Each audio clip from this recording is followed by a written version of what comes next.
اعوذ باللہ من الشیطان الرجیم بسم اللہ الرحمن الرحیم۔ ایک دفعہ پھر اپنے دیکھنے والے تمام ناظرین کو نور الولایہ ٹی وی میں خوش آمدید عرض کرتے ہیں اور آج کی مناسبت سے ہدیہ تبریک عرض کرتے ہیں۔ سامعین محترم، خداوند متعال نے انسان کو جہالت کے اندھیروں سے نکالنے کے لیے اور نور کے اجالوں تک لے جانے کے لیے کچھ ہستیوں کا انتخاب کیا جن کا کام انسان کی دنیاوی ہدایت اور اخروی ہدایت ہے۔ انہی ہستیوں میں سے ایک ہستی امام زین العابدین علیہ السلام ہے کہ جن کا آج روز ولادت ہے، اور آج ہم گفتگو کریں گے ان کی سیرت کے بارے میں، ان کے کردار کے بارے میں، ان کی گفتار کے بارے میں۔ انہوں نے واقعہ کربلا کے بعد کس طرح سے امت کی رہنمائی کی، کس طرح سے امت کی ہدایت کی، اور انہوں نے اپنے روش کے ذریعے سے، اپنی دعاؤں کے ذریعے سے کس طرح سے امت کو نور کے اجالوں تک کا سفر کروایا۔ اسی گفتگو کو ہم جاری رکھیں گے، اور آج اسی موضوع کے اوپر گفتگو کرنے کے لیے ہم نے اپنے اسٹوڈیو میں دعوت دی ہے حجت الاسلام والمسلمین آغا اختر علی مشہدی صاحب کو۔ السلام علیکم ورحمۃ اللہ وبرکاتہ۔ وعلیکم السلام ورحمۃ اللہ وبرکاتہ۔ آپ کا بہت شکریہ کہ آپ نے اپنے قیمتی لمحات میں سے ہمیں وقت دیا تاکہ اس مہم موضوع کے اوپر گفتگو کی جا سکے۔ میں آپ کا اور تمام نور الولایہ کی ٹیم کا بہت شکر گزار ہوں کہ جنہوں نے مجھے یہ موقع فراہم کیا کہ میں یہاں پر آ کر امام کی بارگاہ میں اپنی عقیدت کا خراج پیش کر سکوں، اور امام کی ولادت کی مناسبت سے آپ کی بارگاہ میں اور نور الولایہ کے تمام احباب اور ہمارے ناظرین کی بارگاہ میں ہدیہ تبریک پیش کرتا ہوں۔ ہم اپنی گفتگو کا آغاز اس سوال سے کرنا چاہیں گے کہ چونکہ امام کا دور امامت، عہد امامت واقعہ کربلا کے بعد، یعنی امام مظلوم کربلا کی شہادت کے فوراً بعد شروع ہوا ہے اور امامت کا عہدہ ان کے سپرد کیا امام حسین علیہ السلام نے، تو وہ کون سے اقدامات کیے امام سید الساجدین نے کہ جو اسلام کی ترویج کا باعث بنے؟ جب ہم امام کی سوانح حیات پر نگاہ کرتے ہیں تو امام نے اپنے عہد امامت میں اس ہدایت کی ذمہ داری کو مختلف طریقوں سے لوگوں تک پہنچایا ہے، لوگوں کو اس جہالت سے نور کی طرف لے جانے کے لیے جو کلی طور پر ہم دیکھتے ہیں امام کے کام ہیں۔ ان میں سے سب سے پہلا ہے کربلا کو زندہ رکھنا، کربلا کی یاد کو لوگوں کے ذہنوں میں محفوظ رکھنا، اور دوسرا احکامات اسلامی، اخلاقیات اور تعلیمات اسلام کو لوگوں کے درمیان میں رائج کرنا، اور اسی طریقے سے جو علماء حکومت کے ساتھ مرتبط ہیں، اس زمانے کے وہ عالم کہ جو درباری ملا کے نام سے جانے جاتے تھے، درباری علماء کے نام سے جانے جاتے تھے، ان کے ساتھ جو امام کی مبارزات ہیں وہ بھی ایک حصہ ہے امام کی سوانح عمر میں۔ اور اس کے بعد ایک اہم چیز کہ جو ہمیں تربیت کی صورت میں امام کی سوانح عمری میں نظر آتی ہے وہ یہ ہے کہ لوگوں کی تربیت کرنا ہر حوالے سے، حتیٰ کہ ہمیں امام کی زندگانی میں جو چیز واضح طور پر نظر آتی ہے وہ یہ بھی ہے کہ امام غلاموں کو خرید کرتے تھے اور پھر ان کو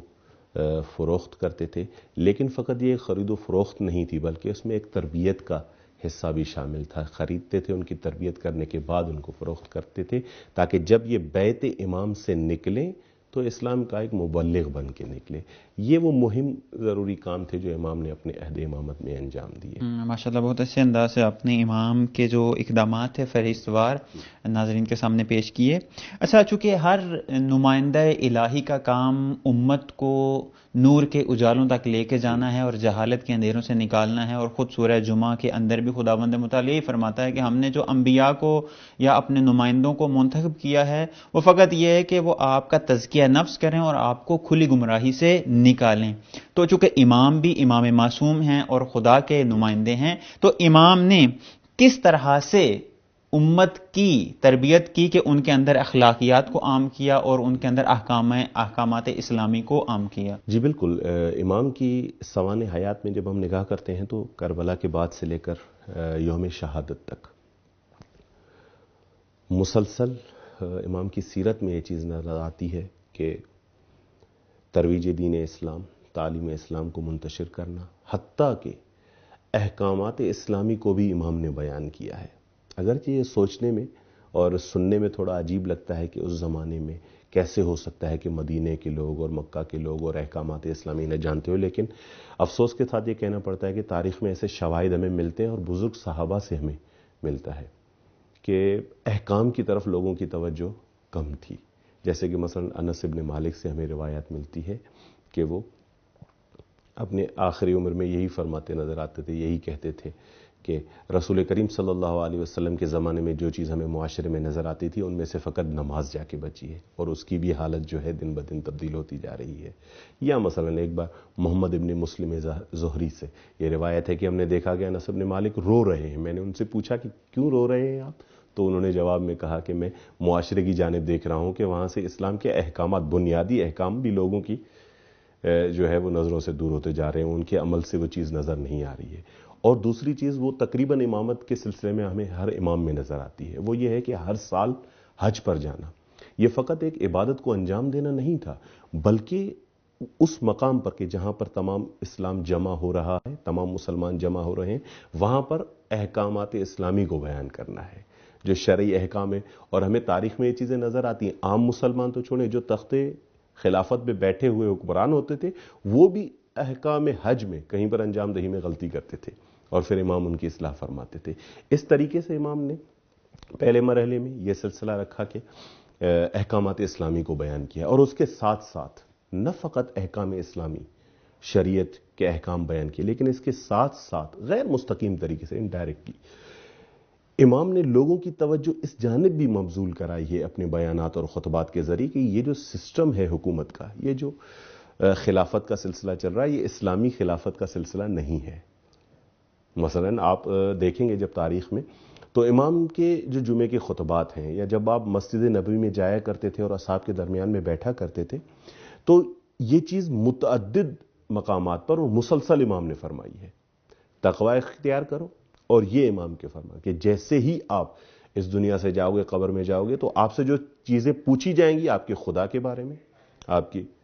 نبی کے بارے میں، آپ کی کتاب کے بارے میں، آپ کے دین کے بارے میں، اور آپ کی امام کے بارے میں بھی آپ سے سوال ہوگا. اس چیز کو تکرار کرنا امام کا، یہ اس طرف اشارہ تھا کہ لوگوں کے ذہنوں میں یہ چیز بھی آ جائے کہ جو اس وقت تخت حکومت پر بیٹھے ہوئے ہیں وہ اسلامی نظام کا نمونہ نہیں ہے، اسلام ایسے حکمران نہیں چاہتا ہے. اسی طریقے سے امام نے بیان احکامات اسلامی کے ساتھ ساتھ لوگوں کے قلوب میں یہ چیز بھی زندگی ہے کہ ایک امام کا تصور کیسے ہونا چاہیے معاشرے. واقعاً بہت اچھے انداز سے آپ نے واضح فرمایا، چونکہ جب بھی ممبروں پہ یا گفتگوؤں میں مومنین یا علماء فرماتے ہیں، بہت کم نظر آتا ہے کہ اس طرح گفتگو کے امام نے احکامات اسلامی کو بھی منتشر کیا. فقط جب بھی امام کا نام آتا ہے تو ہمارا ذہن یا تو صحیفہ سجادیہ پہ چلا جاتا ہے، یا پھر امام کا وہ اسیری والا دور، یا ایک جو اشتباہ معاشرے میں رائج ہے کہ امام غش میں تھے یا بیمار تھے واقعہ کربلا میں،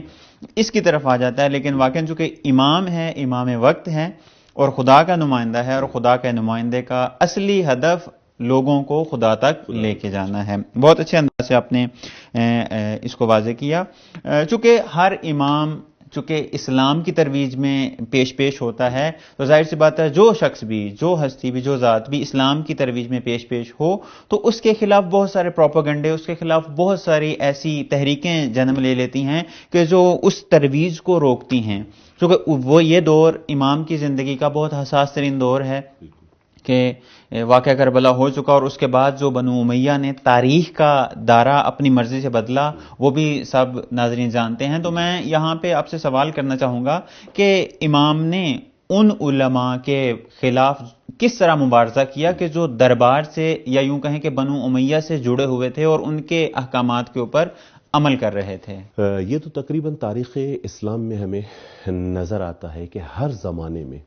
کچھ علماء ایسے ہوتے ہیں، وہ علماء کی بھی طرف سے ایک کوتاہی ہوتی ہے اور وہ حکومت کی بھی ایک ضرورت ہوتی ہے، کیونکہ ان کے تن پر جامع اسلامی ہے، حکومت اسلامی کے پیش نما بنے بیٹھے ہیں، تو اس لیے ان کو ایک ایسی چیز کی ضرورت ہوتی ہے کہ جو ان کے اس عمل کو صحیح ثابت کر دے اسلامی طور پر، اور اس چیز کے لیے ان کو ضرورت ہوتی ہے علماء کی. تو ہر زمانے میں دربار میں ایسے علماء موجود رہتے ہیں کہ جو اس حکومت کو جائز اور مشروع کرنے کی کوشش کرتے رہتے ہیں اور لوگوں کو یہ پیغام دیتے رہتے ہیں کہ یہ اسلامی اور قرآنی احکامات اور اصولوں کے مطابق حکومت ہے. لیکن جب ہم امام کی زندگی کی طرف نگاہ کرتے ہیں تو متعدد مقامات پر، کہیں پر بالمشافہہ، کہیں پر خط لکھنے کے ذریعے، کہیں پر کسی کی طرف قاصد بھیجنے کے ذریعے، امام نے یہ پیغام پہنچا کر ان کو یہ بتانے کی کوشش کی ہے، ان کے ضمیروں کو جھنجھوڑنے کی کوشش کی ہے کہ وہ اسلامی حکومت کا نظریہ ان کے پاس نہیں ہے کہ جو ابھی تخت پر بیٹھے ہیں، وہ اصول ان کے پاس نہیں ہے کہ جو ابھی تخت پر بیٹھے ہیں، آپ کس طرح ان کی حمایت کر رہے ہیں۔ اور ان میں سے ایک بہت ہی مشہور و معروف کہ جو تاریخ میں ثبت بھی ہے،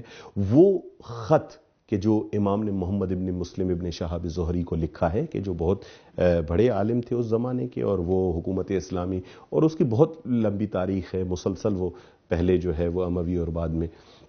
سلسلہ حکومت کے مؤید میں سے رہے ہیں، ان کو امام نے وہ خط لکھا ہے جو بہت طویل خط ہے۔ اس کے چند الفاظ فقط میں یہاں پر ناظرین کے سامنے پیش کرنا چاہوں گا، جس میں امام نے اس کو یہ بتانے کی کوشش کی ہے کہ تم اپنے علم کو کہاں لگا رہے ہو، تم اپنے علم کو کہاں جاری کر رہے ہو، تم جانتے ہو کہ یہ جو تخت حکومت پہ بیٹھا ہے یہ عادل نہیں ہے، تم جانتے ہو کہ یہ اس کا اہل نہیں ہے۔ اس طریقے سے امام نے متعدد مقامات پر، جب حج کے دوران کہیں پر ایسا کوئی واقعہ آ گیا ہے تو امام نے وہاں پر لوگوں سے مخاطب کر کے اس چیز کو بیان کیا ہے، کہیں دوران سفر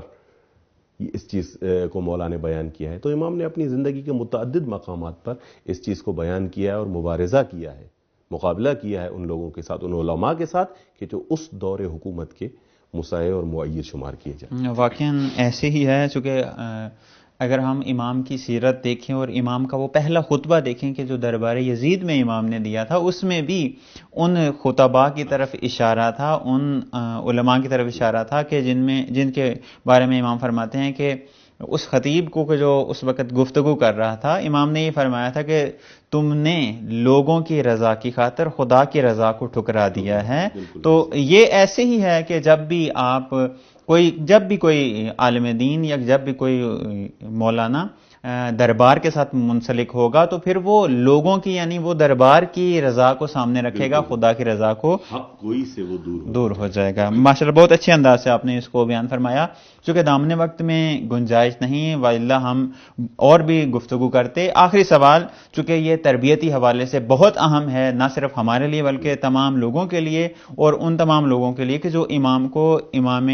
معصوم مانتے ہیں اور خدا کی طرف سے ہادی مانتے ہیں اپنے لیے، کہ جو امام کی زندگی میں ایک چیز اگر ہم ان کی زندگی کا مطالعہ کریں تو بہت واضح ہے اور بہت زیادہ ہے کہ امام غلاموں کو خرید کر آزاد کرتے تھے۔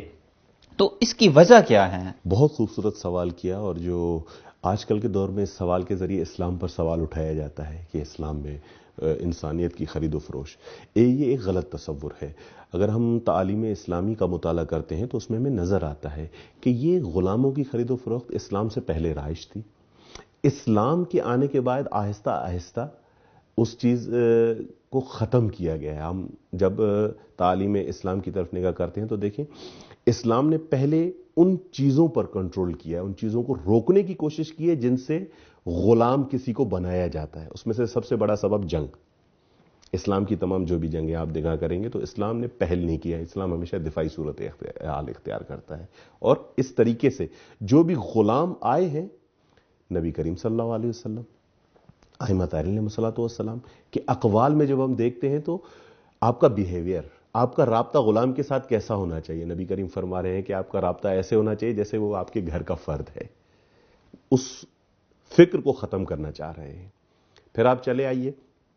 عبادات کی طرف۔ عبادات میں بہت ساری عبادات ایسی ہیں جن کے ثواب کو آپ مد نظر رکھیں، وہاں کہا گیا ہے کہ اگر آپ یہ کام کریں گے تو اتنے غلاموں کو آزاد کرنے کا ثواب، غلام کو آزاد کریں اتنا ثواب، وہ صدقہ دے دیں غلام۔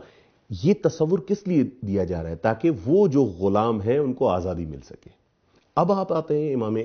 چہارم کی زندگی کی طرف، ہم وہاں دیکھتے ہیں کہ امام زیادہ غلام خرید کرتے تھے اور پھر ان کو آزاد کرتے تھے، حتیٰ کہ ابن طاؤس نے جو ہے اقبال میں بھی یہ چیز لکھی ہے کہ امام جو ہے ہر عید الفطر پر، عید غدیر پر، عید ضحیٰ پر امام غلاموں کو آزاد کرتے تھے۔ ایک سال سے زیادہ امام کے پاس کوئی غلام نہیں رہتا تھا، لیکن امام خرید کرتے تھے، اور ایک سال رکھنے کے بعد یہ کیوں تھا؟ اس کا جو سبب تاریخ میں بھی ثبت ہے اور علماء نے بھی اس چیز کو بیان کیا، وہ ہے تربیت۔ اب یہ چیز جانتے ہیں کہ جو غلام ہے معاشرے میں، وہ کسی اور کے ماتحت کام کرتا ہے، تو وہ اپنی طرف سے کوئی چیز انجام نہیں دے سکتا ہے، نہ وہ کہیں تحصیل علم کے لیے جا سکتا ہے، نہ ہی وہ اپنی تربیت کے لیے کوئی کام انجام دے سکتا ہے. وہ اپنے آقا کے اوپر ہے، وہ اس کو چھوڑے گا تو وہ جائے گا. امام وہاں سے خرید کرتے تھے اور اس کو تربیت کرتے تھے، اسلامی احکامات کی اس کو معلومات فراہم کرتے تھے، اسلام کا صحیح چہرہ اس کو بتاتے تھے، اور 1 سال کے بعد امام اس کو آزاد کرتے تھے. اور تقریباً جو اعداد و شمار لکھے گئے ہیں، خود ابن طاؤس میں نے بھی جو اقبال میں لکھا ہے وہ یہ ہے کہ امام تقریباً ہر رمضان کی عید کی رات، فقط عید الفطر کی رات امام 20 سے 25 غلام ہر سال آزاد کر، یہ فقط اس عید پر، ہر عید پر مولا. لیکن اس کا مقصد فقط یہ تھا کہ غلاموں کو خرید کریں اور اپنے پاس ان کو تربیت کریں. اور یہ غلام آزاد ہونے کے بعد اب یہ غلام ایک انسان نہیں جا رہا، یہ ایک مبلغ اسلام بن کر جا رہا ہے. یہ بارگاہ امامت سے فیض حاصل کرنے کے بعد اب یہ اسلام کی تبلیغ کے لیے جا رہا ہے، یہ ایک مبلغ بن کے امام کی بارگاہ سے جا رہا ہے. واقعاً اگر ہم اس بات کو آج کے دور میں اپنے لیے نمونہ عمل قرار دیں تو ہمارے لیے واضح ہو جائے گا کہ ہم جو امام کے ماننے والے ہیں در حقیقت ہم امام کے غلام ہیں، اور ہم نے اگر اپنی تربیت کرنی ہے تو ائمہ کے ذریعے سے، قرآن کے ذریعے سے، خدا کے ذریعے سے، خدا کی تعلیمات کے ذریعے سے. اور یہ سبق بھی ہے ہمارے لیے کہ ہم اپنے آپ کو جس صراط مستقیم کے اوپر چلائیں وہ صراط مستقیم ائمہ کا دکھایا ہوا ہو. اس کے علاوہ جس بھی راستے پہ چلیں گے وہ ہمیں گمراہی اور انحراف کی طرف لے جائے گا. بہت خوب، بہت اچھے انداز سے آپ نے اس نقطے کو ناظرین کے لیے اور سب کے لیے واضح کیا کہ کیوں امام غلاموں کو آزاد کرتے تھے، اور یہ ہمارے لیے آج نمونہ بھی ہے اور اس میں ہمارے لیے بہت بڑا درس بھی ہے. تو ناظرین، جس طرح آپ نے ملاحظہ فرمایا کہ ہمارے مہمان نے بہت اچھے انداز سے اور مختصر طور پر امام سید الساجدین کی اس تبلیغ کا، اس ترویج اسلام کا اور اس کردار کا آپ کے سامنے ایک خلاصہ اور ایک